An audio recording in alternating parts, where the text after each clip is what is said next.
sahabat pelajar Indonesia, memahami manusia itu sangat penting. Kenapa? Karena banyak kebijakan dan tindakan dalam masyarakat berhubungan langsung dengan manusia. Manusia punya banyak perilaku dan sikap yang kompleks, dan ada banyak teori dan sudut pandang yang mencoba menjelaskan kenapa manusia berperilaku seperti itu. Kalau kita salah memahami manusia, maka bisa jadi tindakan atau kebijakan yang kita buat juga akan salah. Dalam buku Agenda Psikologi Islam, karya Fuad Nasori membahas mengenai teori-teori barat dalam memahami manusia yang gagal memenuhi kebutuhan moral dan spiritual manusia. Salah satu bukti dari pernyataan ini dari psikolog asal Amerika menyatakan bahwa manusia modern memang berhasil secara material tetapi mengalami kekosongan batin dan krisis emosional dalam kehidupan sehari-harinya. Contoh dari penelitian di panti lansia di mana para pengelola berusaha memenuhi kebutuhan biologis, psikologis, dan sosial, tapi ternyata ada yang terlewatkan. Akibatnya angka bunuh diri di panti tersebut sangat tinggi.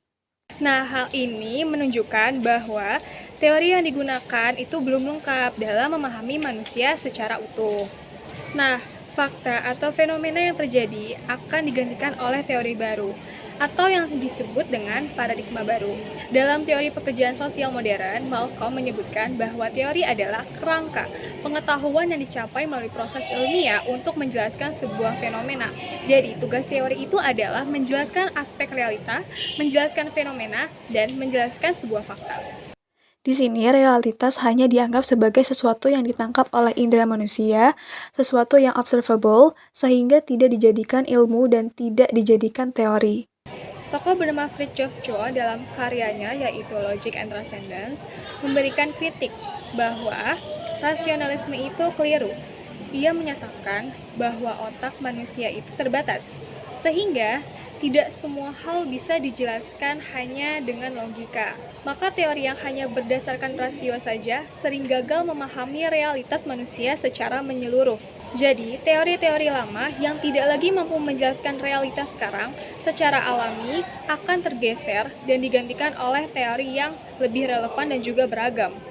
Namun meskipun teori-teori itu sudah beragam, tetap saja masih banyak fenomena manusia yang belum bisa dijelaskan secara utuh. Oleh karena itu, seperti yang dijelaskan dalam The Structure of Scientific Revolution, Kita perlu terus terbuka untuk mengganti paradigma lama dengan yang baru agar pemahaman tentang manusia makin utuh dan relevan. selanjutnya, mari kita menyadari betapa pentingnya memperluas wawasan dan meninjau kembali cara pandang atau keyakinan dasar yang selama ini kita pegang dalam ilmu tentang manusia. Yang pertama ada cara pandang atau worldview, diibaratkan seperti kacamata. Ia mempengaruhi bagaimana kita melihat dan memahami dunia, kehidupan, serta diri kita sendiri. Namun, ada juga cara pandang yang mengakui bahwa sesuatu yang tidak dapat dilihat atau diobservasi. Dalam profesi pemberdayaan atau empowering profession, kita bertujuan untuk membangun keberfungsian sosial secara paripurna di masyarakat, khususnya di Indonesia.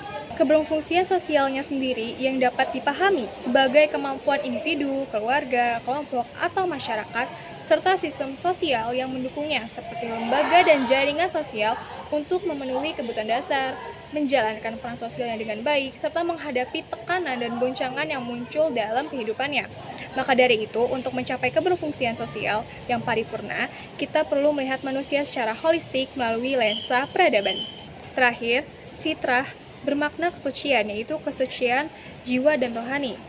Dalam karya The Islamic Concept of Human, Profesor Dr. Muhammad Uthman Al-Muhammadi menjelaskan bahwa Fitrah adalah kecenderungan alami dalam diri manusia untuk mengenal Tuhan dan berbuat baik yang disebut dengan innate predisposition to know God and to the good. Artinya manusia memiliki potensi dasar yang telah terinstal sejak lahir untuk mengenal penciptanya dan melakukan amal kebaikan. baik, sekian dari saya. Semoga apa yang saya sampaikan memberikan pemahaman bagi kita tentang manusia. Terima kasih.